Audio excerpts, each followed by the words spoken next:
With a clear target in Dracule Mihawk, Zoro's dream of becoming the world's strongest swordsman is probably even more compelling than Luffy's. But what if he started with an advantage right from the start?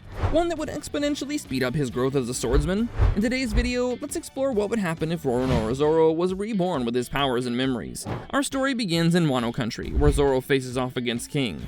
This is the battle where Zoro became truly conscious of his supreme king haki, as he was pushed to the edge by the Lunarian. Now you might remember that the end of this battle had one of the most chilling moments in the entire series, as the figure of death itself stood over Zoro as he lost consciousness. In the original timeline, Zoro was rescued by Frankie, who got him to Chopper just in time. But in this version of events, Zoro is not so fortunate. But as his life slips away, Zoro's desire still remains strong. He still desperately wants to honor his vow with Kuina from all those years ago and become the world's strongest swordsman. That unyielding will deserves a second chance and transport Zoro's soul through time, right back to the point where it all started. Zoro wakes up at Ishin Dojo, but this time in the body of a child once more. At first, he's confused. Was it all a dream? The days pass by and Zoro holds back when he spars against the other students. He could destroy them all in his sleep if he wanted to, but he's still figuring things out. Eventually, Zoro realizes that this is real and he's been given a shot at his dream once again. But that's not the only second chance he got. With this opportunity, Zoro can reverse the most tragic moment in his life, Kuina's death. Think about it. Kuina was Zoro's greatest rival, his best friend, and the person who made him swear an oath that one of them would become the world's greatest swordsman. Kuina's death from falling down a staircase hurt Zoro like a blade through his chest, and he carried that grief his whole life. Now, Zoro can't tell Kuina what's coming, but he knows exactly when and where she's going to fall. When Kuina comes down the staircase that morning, Zoro starts climbing up the other way, and when she trips, he's right there to break her fall. Now here's where it gets complicated, because in the original timeline, Kuina's death is what sends Zoro on his journey. Without it, does Zoro still leave the dojo and choose to become a bounty hunter? Well, Zoro still had a dream from his past life, and he understands the butterfly effect well enough to know that Luffy and the Straw Hat Pirates will need him on their crew. So Zoro sets out as a pirate hunter, but this time he has Kuina by his side. Zoro holds back around her to avoid revealing his true strength, but he doesn't let himself be outclassed by Kuina anymore. He pushes her to become stronger, gradually introducing new techniques and even pretending to just come up with the three-sword style out of nowhere. We know that Kuina had more innate potential than Zoro, and this becomes clear as the two travel through East Blue. She quickly grows and Zoro has to hold back less and less, but Kuina notices that there's something he's hiding. The two travel through East Blue and arrive at Shell's Town a few days before Zoro was set to meet Luffy. Here's where this version of the theory gets genuinely complicated, because it's one thing for Zoro to join the Straw Hats with his memories intact, but it's another thing entirely to bring Kuina with him.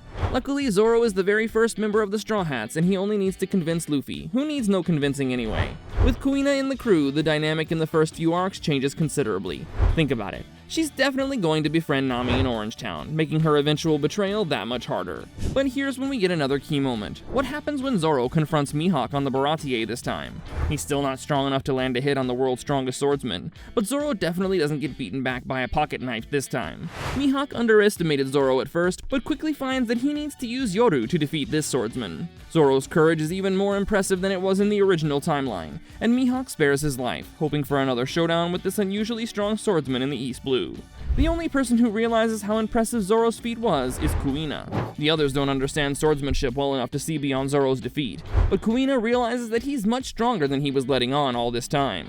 The early arcs progress without any major events, and Zoro doesn't find the need to intervene heavily in Arlong Park or Logtown. He still acquires Sandai Kitetsu from Ippon Matsu's shop, but gifts the second sword, Iwashiri, to Kuina, so that they both possess weapons of similar grade. As they move on to Alabasta, Zoro begins to understand the importance of the crew mastering haki. He himself barely worked on his Conqueror's haki in his previous life, so Zoro begins secretly using it more often in battle. Meanwhile, Zoro pushes Kuina to develop armament and observation haki, while using them to elevate her swordsmanship. One of the biggest disasters in Zoro's old life was Sabaody, and this is where he makes his next big move. In the original timeline, that arc was where the Straw Hats slammed face first into a wall of the world. They realized the true limits of their powers when they went up against the likes of the Admirals, Pacifistas, and Bartholomew Kuma. Zoro realizes that the timeline is already changing thanks to his actions and the very presence of Kuina by his side, which makes it doubly important for him to make sure that he's protecting Luffy at all times. Zoro makes sure that Luffy doesn't attack St. Charlos, and as a result, Admiral Kizaru and the Pacifistas aren't even deployed. So instead of burning precious time separated from each other, the crew remains together as they move on to the Impel Down arc. But even with Zoro, Kuina, Sanji, and the rest of the Straw Hat crew, Luffy still fails to save Ace before he's taken to Marineford for execution. And this is a crucial juncture, because Zoro needs to decide if he uses his powers to liberate Ace, or if he holds back to avoid altering the timeline.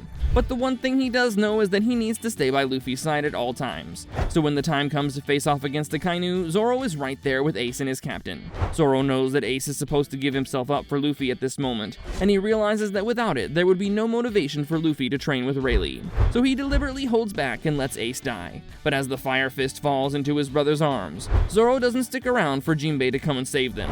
He immediately rushes forward and delivers a slash infused with Conqueror's Haki, stunning the Kainu and forcing him back. Shanks appears just in time to end the war, and the crew heads off to train during the 2-year time skip. Zoro trains with Mihawk once more, but this time he has Kuina by his side. The two push each other to a level far beyond what Zoro achieved on his own, and by the time the Straw Hats reunite at Punk Hazard, the two of them are a force to be reckoned with. The Don Quixote pirates are dealt with easily enough, and we only see a real change when they move on to Wano. This is the point where our timelines converge, because it was at the end of Wano that Zoro originally lost his life. So Wano is not just another island to Zoro anymore. It's a country built on swords, graves, and old promises, and a bloodline that reaches further into his life than he ever realized. When Shusui is stolen in the original timeline, Zoro chases Yukimaru all the way to Ringo, gets dragged into a chaotic confrontation, and ends up crossing paths with Kamazo while protecting Hiyori and Toko. This is exactly the kind of outcome Reborn Zoro is determined to erase. So when Shusui goes missing, Zoro and Kuina track the theft immediately. Kamazo goes down easily, and preventing that injury means Zoro stays mobile. He protects more civilians this time and goes on an absolute rampage against the Beasts and Big Mom pirate crews. When Zoro cuts Kaido in this timeline, it actually hurts the Emperor, and for once in his life, Kaido feels fear. And this brings us back to King. In the original timeline, Zoro's battle with King was one of the hardest fights of his career, as he got battered across Onigashima. But in this timeline, Zoro knows King's weakness, and more importantly, he has Kuina by his side for support. This fight is still brutal because King is no pushover, but it's no longer a battle where Zoro is dragged to death's doorstep before understanding the answer. Zoro is still wounded, but he doesn't collapse into the jaws of death. After Wano, the world is a different place, and for the first time, Zoro sails into a future he knows nothing about. So finally, he's at a stage where he can tell everyone the truth. But first, he approaches Kuina, and when he mentions that he has something to tell her, the response is short: it's about time. Kuina tells Zoro that she knew something was up with him since Baratie, but she could never have suspected that he died and reincarnated. Zoro reveals to Kuina that she never made it past childhood, and her fall on the staircase all those years ago was actually supposed to be her death. As Kuina processes this information in silence, the Sunny sails on. The stars don't care about second chances or reborn souls or promises made between children in the dark, but two swordsmen from a small dojo in the East Blue sit beneath them anyway, back to back against the same mast, watching the same horizon from opposite directions. But what do you think? Would Zoro have done anything else differently? Let me know your thoughts in the comments down below.